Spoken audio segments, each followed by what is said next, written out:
Hello and welcome to ATG 4950. This session will be a continuation for the testing, addressing different testing methods and the importance of performing product testing. Product will be tested for functionality, which is used to verify whether a product meets the intended design specifications and functional requirements. It will be also tested for usability, which is a test that provides direct input on how real users use the system or the product. Reliability testing, which is a test that can be designed to uncover suspected failure modes and other problems. Durability testing is the duration of the time a product, part, material, or a system can meet its performance requirements. And safety or security testing, it assures consumers that what they are buying is safe and compliant with applicable requirements. In addition, there are many other tests that will be product related and customized to test that type of a product based on again the product that you are using. So for functionality testing, as we stated before, it's used to verify whether the product meets the intended design specifications. Functionality testing objectives are to ensure that product with a minimum number of bugs or problems, to ensure that the product will function as intended. It will minimize the cost of service and maintenance after sale, and it will enable product to compete in the market. Functional testing can be performed on services or software packages as well as the physical products. When we test functional testing on manufactured or manufacturing facilities through some common testing methods or physical products, we choose some of the functions like tension, torque, and compression. Tension is the act of stretching an object using an external force to measure product durability. The torque is a vector that measures the tendency of a force to rotate an object about some axis. The compression is an act applying axially directed pushing forces on a certain object. To perform functional testing, the following steps are recommended. First, we need to understand the functional requirements for that product. Then we need to identify the test input or test data based on requirements. And then we compute the expected outcomes with selected test inputs values. We start executing the test in different cases, different scenarios, different weather condition or any other related factors, and then we compare the actual that will be as a result from the experiment and the computed expected result that we did in a theoretical way or using some predictions or equations or historical data. Once we compare, then we can confirm if it functions as needed or not. The example in this slide is comparing the temperature of two different CPUs for the i7 4th generation and the i7 6th generation. The data will be collected over many days and using many settings. We can use it over months, over the whole year, and we can monitor the CPU in different settings, different places or components, and based on that we can convert the data into a graph to understand the results and know when it will overheat. Do I need a fan or not? If the fan speed on 100, and this is what we have here, like 100% fan speed, do we need to lower it to 50%, 70%, or do we need to keep it at 100%? And again, those are tests that can be done for CPU, for example, to see the functionality of the CPU over a certain condition, which is the heat. The table on this slide shows the number of failures per 100 tests performed for two different CPUs. The data will be analyzed to see, like, we have CPU number 1, CPU number 2. This could be a certain name and the other could be another name, and we can measure the number of failures for the CPU over the year in 12 months. So we can run it over a year and look at the number of failures per 100 runs and see which one will fail more. So the data will be analyzed and the chart can be generated. Then a decision can be made on which CPU to select or to use in our product. You need to perform the proper tests that will fit your product. Collect the data, same as this table. You create a table like this and then you generate charts that applies to your data. And this is what will be required for the assignment, for the project assignment, where you need to collect the information, you need to have numerical data like this, and you need to create charts to present it or to add it to your project. Usability testing is a technique that is used in user-centered interaction design to evaluate a product by testing it on users themselves. So you need to bring people to try your product. You need to make them use it and don't give them any direction. So it's just you want to know what will be the behavior of those users when they touch that product. Are they going to configure it? Do they need instructions to do that?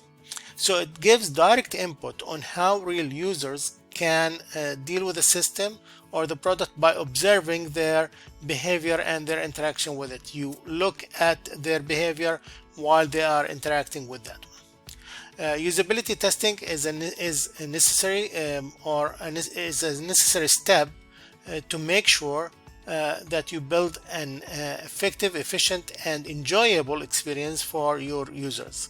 The best actually test or feedback that you can get is from real users. So it's often conducted repeatedly from early development until the product being released. And when I say repeatedly, conducted repeatedly, that means it will be conducted for different ages, different genders, maybe at different times, different cities, different states. You know, you have to add the different scenarios for that product to be tested to know how each user will think and how are they going to approach the usability for that product. Through usability testing, you can find design flaws you might otherwise overlook because you're not the one who's using it. You are the one who designed that. So you put certain specifications, but you don't know what will the user do. So having it used by real users will give you an insight on these flaws and how it can be adjusted. When you watch how test users behave while they try to execute a task, you will get a vital insight into how well your design or your product works. Then you can leverage these insights to make improvements. The main objectives for conducting usability testing are is to determine whether testers can complete tasks successfully and independently. Whether they can assess their performance or actually we need to assess their performance and mental state as they try to complete tasks to see how well your design works, because if the design is intuitive then or easy, then it can be used by anyone and it will be a very good point of sale that it's easy to use. And you can see how much users enjoy this product. Then you can identify problems and their severity and find solution and implement solutions to or changes to the product to make sure that it will be accepted by the user and it will be enjoyable. There are different methods for usability testing. Which one would you choose? That will depend on your product and where you are in the design process or the design stage. For example, you can use in person, where formal live testing of representative users at the design center can be done. You can do remotely, where users testing the product in their own environment, which is more accurate and will give you more insight. So you can send the product to them and monitor them, or go there and give them the product and monitor them. And then the third testing, which is called guerrilla testing. And the guerrilla testing is testing your design informally on passers-by. Anyone that's passing by, maybe even your colleagues, you can use them for testing the product, but might not be accurate. So you have to be careful with this approach. To make usability testing work best, you should plan for the test, where you define what you want to test for. Then you ask yourself questions about your design or your product, like what aspects of it do you want to test. Then decide how to conduct the test. For example, are you going to do it remotely or in person? Then define the scope on what to test. Are you going to test, for example, if it's a software, are you going to test the navigation of that person within the software? And then stick to that throughout that test, the whole test. So if you are testing navigation, you concentrate on navigation, and use another test, usability test, or part of the usability test in other areas. So navigation just for navigation. When you test aspects individually, you'll eventually build a broader view of the whole system and how the system works, and by doing that, then you improve the whole design and how it works with each other. The second thing, after you plan, you set user tasks. You need to identify the tasks where you prioritize the most important tasks to meet objectives. For example, complete checkout, no more than 5 per participant. So you give them like a time to complete a task, and you give them or you look at what they're doing in that task. You will allow 60 minutes framework or time frame. You will clearly define the task with realistic goals to know exactly what they need to do. And then you create scenarios where users can try to use that design naturally. That means you let them get to grips with it, with the product on their own, rather than direct them with instructions. You need also to recruit testers. You need to know how to recruit testers, know your users, and know the targeted group, and use screening questionnaires to select just part of them to find the suitable candidates that should take the test, or they should perform the usability test. You can advertise and offer incentives. You can also find contacts through community groups. If you test with only 5 users, you can still reveal 85% of core issues. Then you need to identify facilities or facilitators or moderators for the testing. So you set up a test in a suitable environment, observe and interview users, notice issues. When you record the usability sessions, you can easily count the number of times users become confused. Ask users to think in a loud voice and to tell you how they feel as they go through the test. From this you can check whether your design or designer mental model is accurate and does what you think users can do with your design match what these test users are showing or doing. Reliability testing describes the ability of a system or a component to function under stated conditions for a specified period of time without failure. So basically we are doing the testing to measure the failure rate of a given product.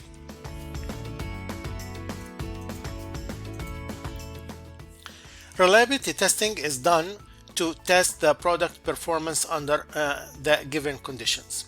The objective behind performing reliability testing are to find the structure of repeating failures, to find the number of failures occurring in the specified amount of time, to discover the main causes of that failure, and conduct performance testing of various modules. And that will assist you in when knowing the main cause of failure, then will assist you in fixing that and adjusting the product to make sure that you are either eliminating the failures or reducing the failure to a very number of times per a very long period. So every like maybe 10 years or more until it fails. So that will give it more credibility or integrity when you do it this way. The durability testing implies that the ability to, or the durability itself implies the ability to withstand a damage or load conditions. Durability is used to check the endurance of the product. So durability testing can be viewed as an interruption in the performance of a product during its lifespan. It must involve users in an environment like a real situation testing the product. The benefits this testing of this testing techniques is to offer the quality for the end product.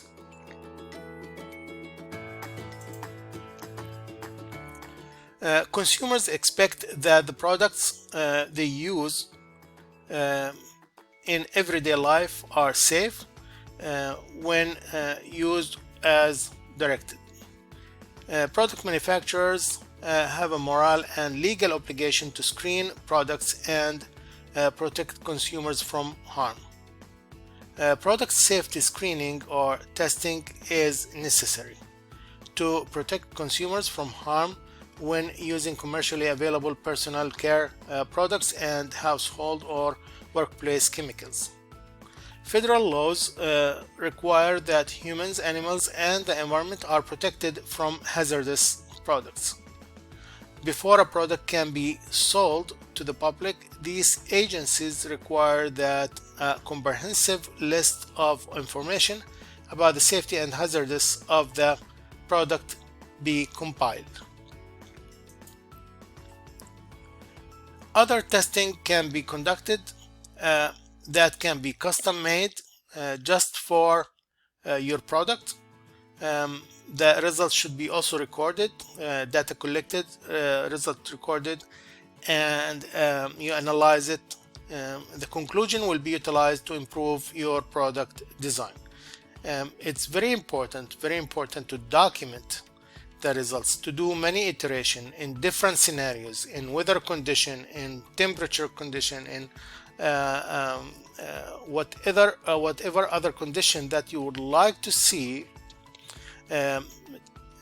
Do different scenarios, different approaches for the testing. Make sure that the data is documented and the results are analyzed and charts are developed. When you do that, then that proves that the system or the product is reliable, is durable, with integrity and with safety, and encourages users to buy the product. So basically you are gaining competitive advantage in the market. So that will be all for the testing session. If you have any questions, please let me know. Thank you and have a great day.